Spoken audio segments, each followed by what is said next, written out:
Guys,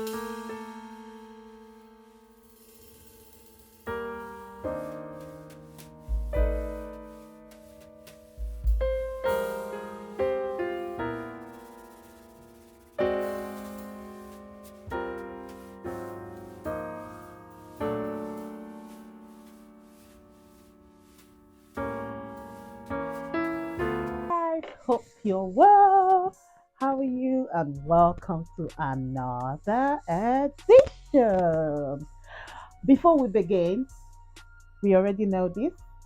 Please, please, please subscribe, like, comment, and share.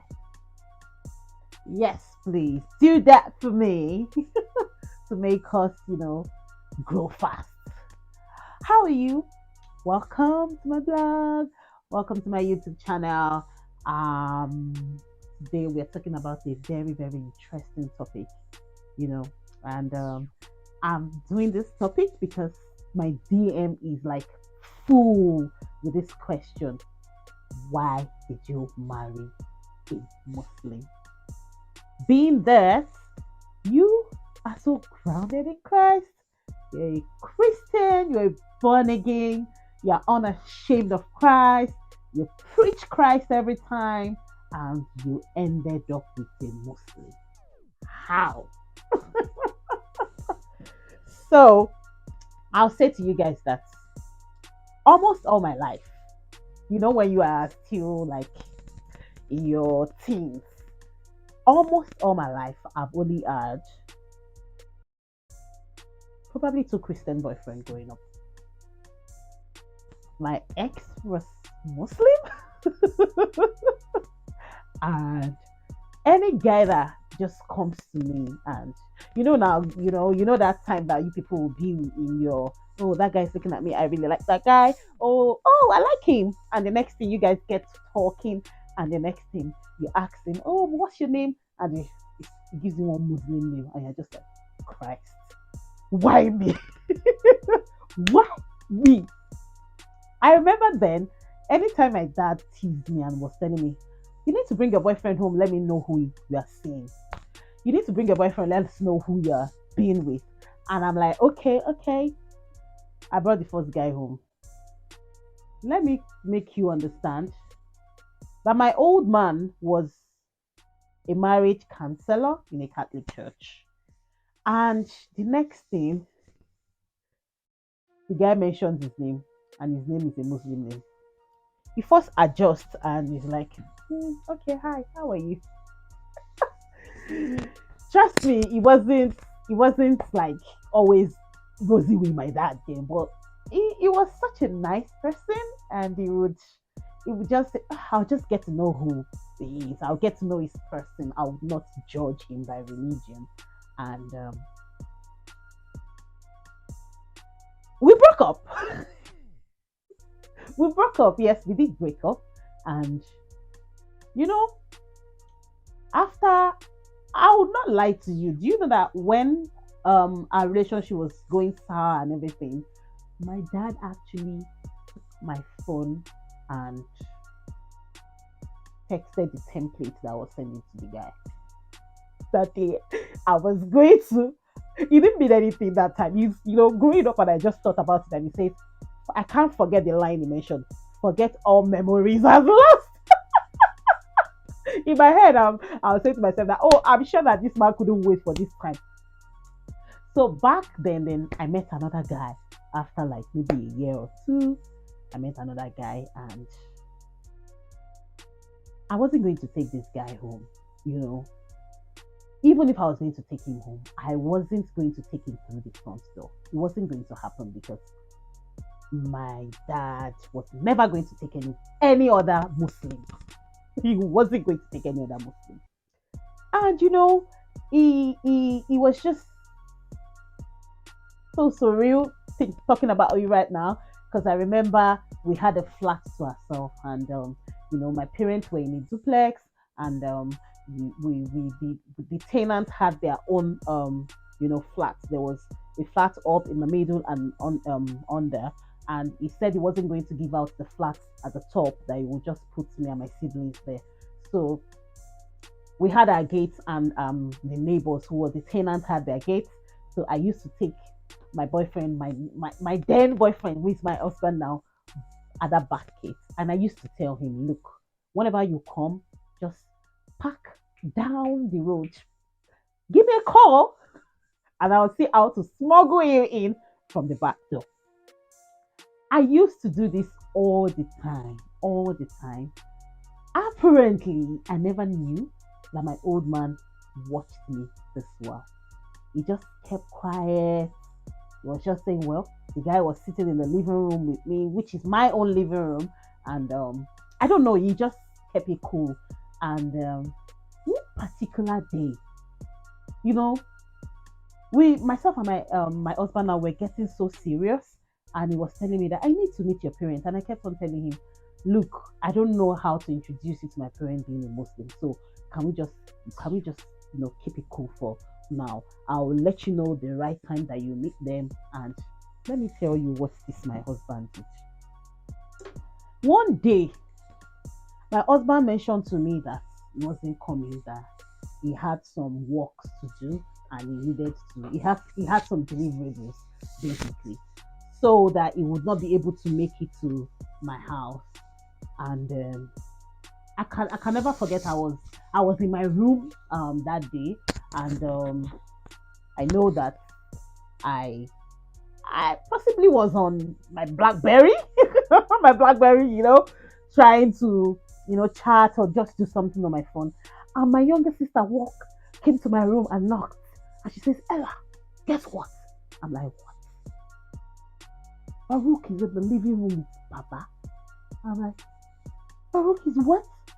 Are you joking?" And she says to me, "Well, Baba says he wants to see you right now." I said to myself, I'm done for.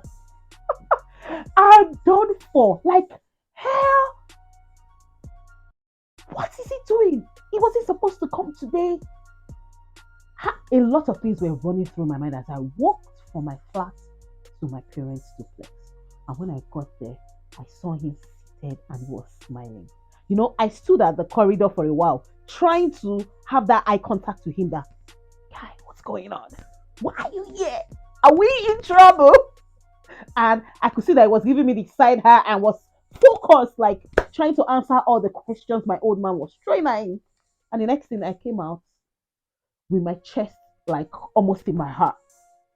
And he says to me that, why do you take him through the back door? And I said, oh my God. I'm like, I don't take him to the back door. And he laughed. Well, I like him. You won't believe what he did. He came to the front door, knocked, and when I asked the security man to ask who he was, he said he was your friend and he would like to see me. Like, wow. And he said to me, that was brave. This is somebody that actually has an intention for you.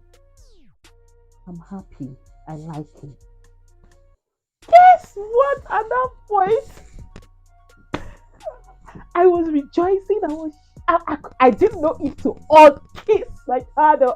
I didn't know what to do to him at that point. I was just saying to myself that, is this a dream? Like, I have been touching heaven and earth on how am I going to, I couldn't tell him that I don't know where this relationship is leading us to. But a part of me was saying to me that I might not end up with this guy because he's a Muslim, because they are never going to accept him in my house.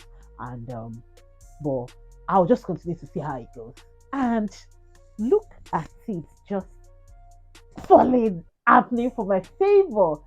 That was the interesting part of how he was accepted in my home. And it was just it was just so so beautiful, beautiful. It was such a beautiful moment.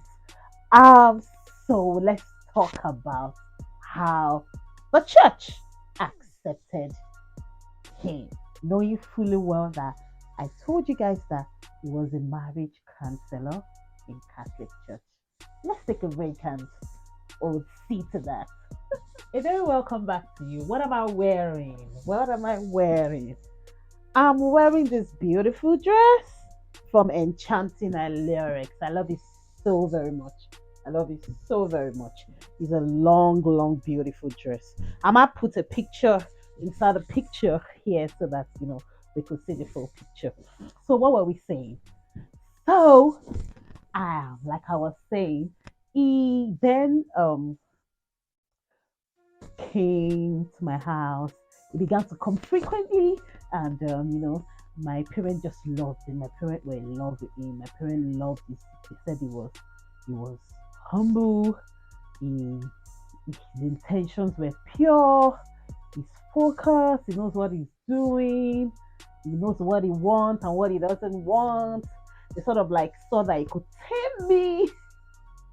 And when he wanted to engage me, he went to see him the day before he wanted to engage me. I didn't know about my engagement, but I heard that he came to meet my old man, said he wanted to engage me, and you will not believe what my father told me. Are you sure you want to marry that girl? At that point, I was saying to myself, I don't know, does this man want to scatter my union? If you think he wants to marry this girl, are you ready to? Are you ready to marry her? She has a lot of excesses. Are you willing to live with those excesses? And my husband asked, what are the excesses? I'm sure most of you must have been wondering, why is she doing this in her room? This is one of her excesses. She I, she buys too much. She is materialistic. I am not going to I am not going to, try to mince my words. That's what he told him. That she's materialistic. Are you willing to marry a woman who can own one bag in 5 colors? That's what he asked him. And he says, yes, I think I can live with that. And he says, okay, you can live with that. Don't think I'm joking, no. Follow me. You will not believe what my old man did. He actually took him to my room and showed him all my bags, all my shoes.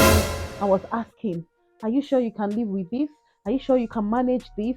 When she's upset, there is one more thing I need to know. I need you to know. Whenever my daughter is upset, the moment she picks her phone and begins to type, a keypad warrior. With someone who, at the middle of an argument or when she's angry, she can say and unsay and say and say things that you can read it and you'll be like, how did I marry this beast? How was I put it to him? And he goes, yes, I can. I've seen a bit of that. In this, 5 year courtship. Is it 5 year or 3 or 4 years? I can't remember now. Or on this courtship that we've been together, I've seen that she's exhibits that character a lot of time, and I've been changing her, and I think that there's been a bit of changes, and I think that along the line she would be a better person. Hello, I'm actually being a better person right now. I don't argue, I don't confront, I hate confrontations, and when I'm angry, I pull my phone aside. That has helped me a lot, and I think it could help somebody today. So, going back to my story, he actually agreed to marry me. At that point, I felt like my dad was doing me harm. Is at the course of this marriage that I knew that my dad did something really good for me, because I recall many a times that we've had, maybe our first year and our second year was quite rough. In fact, the first year we were going to divorce, and when he went to meet my old man to report me, and my old man said, "What are you reporting me for? That she talks anyhow. I asked you all this question, and you said you could live by it. Please don't you can't don't come to me. Don't no no don't come to me. I asked you. You said you could. you know."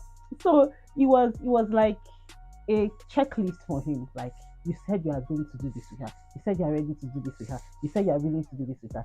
Please, when it happens, don't come to me. Don't come to me and try to talk to me, telling me that Ella did this to you. You told me you could live with it. So that was it, and We got married in a Catholic church. I remember my Reverend Father then. My Reverend Father called him, sat him down in his office, and asked him that was he willing to make me practice my faith, and that's the only way that we could get married. That he doesn't want him to change my faith, and that for the children we need to sit down and talk about whose faith we want the children to follow. So he told myself and my husband to go have that conversation, then come back to him. So my husband and I sat down, we had that conversation, and he said, "Look, um, can we leave the children to become who they want to become?" At that time it wasn't straight. We were so much in love. We didn't even sit to, really talk about that. At what age are we going to leave these children to become who they want to become? I just said to myself that, oh yes, that's what will happen. And we went back to the Reverend Father. We sat down with the Reverend Father and told the Reverend Father that we would allow the children decide the faith that they want to be. And my Reverend Father looked at me and said, "Ella, Emanuela, are you okay with that?" And I'm like, "Yes, I'm okay with that." So I don't know how my dad was able to inform a whole church that him being a marriage counselor would want his daughter to marry a Muslim. However, he did that with the church because he was he was in a society judge. I don't know how he did that, but I mean, we're where we are. So we went for marriage counseling. Um, Mind you, this marriage counseling, we've been doing it at home because every freaking time that my husband, then my boyfriend came to see me, like an hour is for my dad. He would sit us down and be teaching us these classes. So, when we had to start the real marriage classes, and we were talking, we were so active in class, the teachers used to look at us like, we don't understand. How come you people are so grounded? Not knowing that my old man had taken us, like, there is no time he sees that my husband then came to see me and he will not sit us down that, okay, let's take a session. So, and the marriage counseling covered, finance, it covered um um attitude, it covered how to communicate effectively, it covered how to um not to keep record, how to forgive and forget in our union, and how to live with each other, how to manage each other, how to just cohabitate responsibly. So all that was what it taught us, and we were able to always answer questions in class. So back to our marriage, we did our marriage in my church, the Catholic church. And after my marriage, I had a nikai, which is a Muslim um, traditional marriage. I had it with in back at home. So back in Ogun State, I'm from Ilesha, Osun State, and my husband is from Agowe, um, Ogun State. So we had it back in Ogun State, and after we got married, I saw that my husband could pray. He would pray in the morning, afternoon, mid afternoon, evening, night. He would fast on Mondays, and he was making the religion such a beautiful one. I'll tell you that Islam is beautiful. Islam is beautiful. It is beautiful, and I started to give it a thought. Yes, I did. I did actually.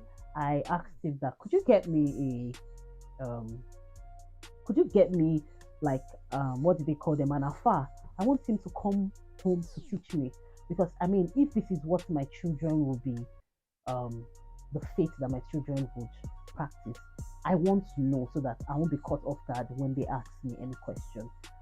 So um I had an imam come to the house every Saturdays and Sundays. It was such a beautiful time. At least um, um, I learned the prayer, the beginning of the prayer. I learned the Aliba Siasa, I've quite forgotten it. Then I learned the Bismillah Rahman Rahim, Alhamdulillah Rabbi Alabi, Allah Mon Rahim, Mon Kiyam. I learned all of that, and I usually would, go and check the meaning of this saying, and I just saw that they were just saying Allah is good, Allah is great, Allah is merciful, and um, I just learned the rudiments of it, and I was quite going to become a Muslim. Yes, it was getting to that state. I was going to become a Muslim, but when I wanted to have my baby, you know how people talk to you about a lot of things. Ah, your baby could be this. Ah, this is what you should not do to lose your baby. This is what I shall know that I wanted to get more closer to God at that point, and um, I needed to pray in a language that I could communicate effectively with God. So at that point, I just laid back because um, I couldn't I couldn't pray properly in Islam, and I needed closure with God.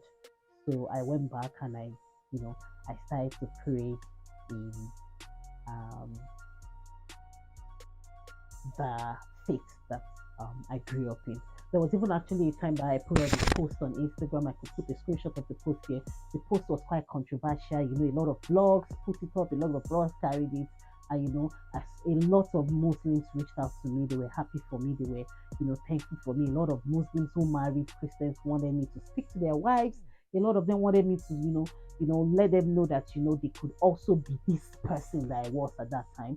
I saw a lot of people trying to say, "Oh, she's confused. Oh, she can't even be a Christmas. She can't be."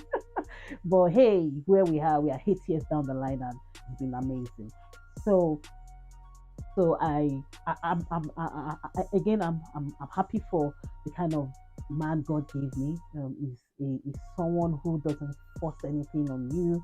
Is someone who respects the process, and even when you change, is happy to support you any way that you want. So I know for a fact that when I told my husband that, hey, I'm beginning to go to church again, he was like, oh, it's okay. And I know that when I have any Thanksgiving in church, my husband will come with me. I know that when um I the church needed anything, and I told my husband that I wanted him to contribute, he would he would contribute. Um, I'm getting emotional right now. Yes, because it's been a journey, and I'm only thankful to God that I married my husband.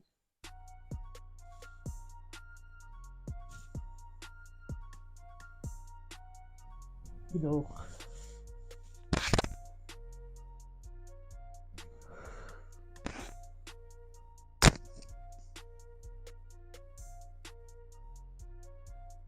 know, I'm happy I married him. He's just an amazing person. He's an amazing person. He supports me all the time.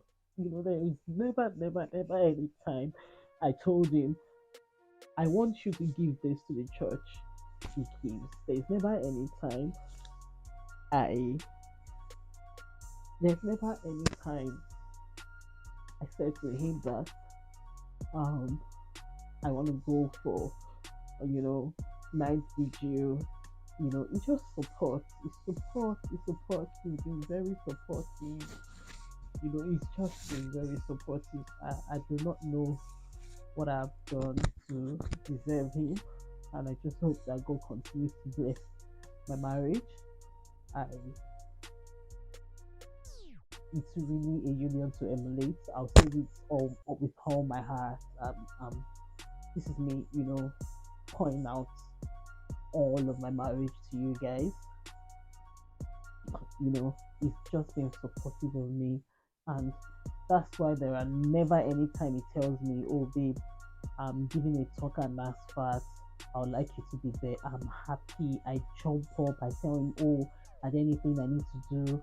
I ensure that that week I look for new notes. I ensure that I just I just want to make him happy all the time, because it is always after my happiness. It is always after my whatever will make me happy is whatever that is after. Yeah. So um, there was a particular day that I took the children to church. You know, um, um, I wouldn't say I made a mistake that day because he was sleeping and I had my bath. Usually, I was going to church in the morning every Sunday, and my son just told me that, "Mommy, please, I would like to come with you." And I took him, and he allowed me to get back, and was quite upset. And he said to me that, "Babe, we do not want to, you know, confuse our children. We agreed that they will follow my faith for now, and once they are 18, and you think that you want to speak to them about Christianity, please go ahead. But for now, do not let us confuse the children." He was quite upset about it, and I like that I handled it well because I know that that day I didn't say anything, I didn't say no words, I just kept quiet. I was remorseful, and we discussed it. We talked about it much later. So there's an adage that says that um, "Àpẹ́kò tó jẹ kò kí ń jẹ́ bàjẹ́." In other words, it says that if you have patience, you get what you want. So, I couldn't be any happier listening to my children right now telling me, "Oh, mommy, mommy, I'm a Christian." When they are in school and they tell them, "Are you a Christian or a Muslim?" and they say, "I'm a Christian," I'm always telling them, "I'm not there until you are 18. I'm not there." Then there was one particular day, I also insert the video here if my husband allows me. I was listening to Apostle Joshua Selman, and they were there watching their tab, and I was just listening to the man of God on TV. And he then made an altar call after his sermon and said, "Oh, sir, I want I want um, those who want to be born again to come out." And my children left their bed, my bed, I mean, and walked in front of the TV and raised their hands. And I'm like, "What do you want?" They say, "Yes, we want to be born again." I'm like, "Oh God, you see my heart that I'm not doing this." So time will tell, we never can say. They can still grow up and decide that they want to be a Muslim. They can grow up and decide that they want to be a Christian. I mean, is is what it is. I've had a test of both faith, and I know in my heart that we serve the same God, we call the same God, we we um we keep both Ten Commandments the same, and and at the end of the day, we have ourselves to answer for God back in heaven, and yes, so that's how it's been. I've not disrespected his faith. He's not disrespected my faith. In fact, when he's going for meetings, when he's going for, things that he knows that, "Oh God, I need this contract," he comes to me and says, "Babe, please pray for me. I'm going for this particular contract, and I need your prayers." So, I mean, if he doesn't respect my faith, he wouldn't be coming to me for me to pray for him. So, I respect that. I respect that a lot, and I hope this answers a lot of questions that how am I able to, be in a marriage that we are different faith, um, trust the process, be willing to love and cherish each other's faith, and do this genuinely, and do not condemn each other's faith, be there for each other, support each other in your faith. When it's time for you to be present in church and you need to be present as a family, be there for your wife. And when it's the time for you to be present for your husband, in mosque, being there as a family, be there for your husband, and vice versa. So that will be all for today's um, YouTube session. I hope that you enjoyed that as much as I did enjoy it. Give me a moment. My hair is by Beam. Yes, Beam. It's Beam hair. I'll put um the place here. The handle, I mean, for you to follow buy, and do not forget to use my promo code, which is Zella. Zella is the promo code. So bye, bye, bye, bye. So thank you, thank you, thank you, thank you so much. Don't forget to subscribe, like, share, comment, and always watch. Bye, guys.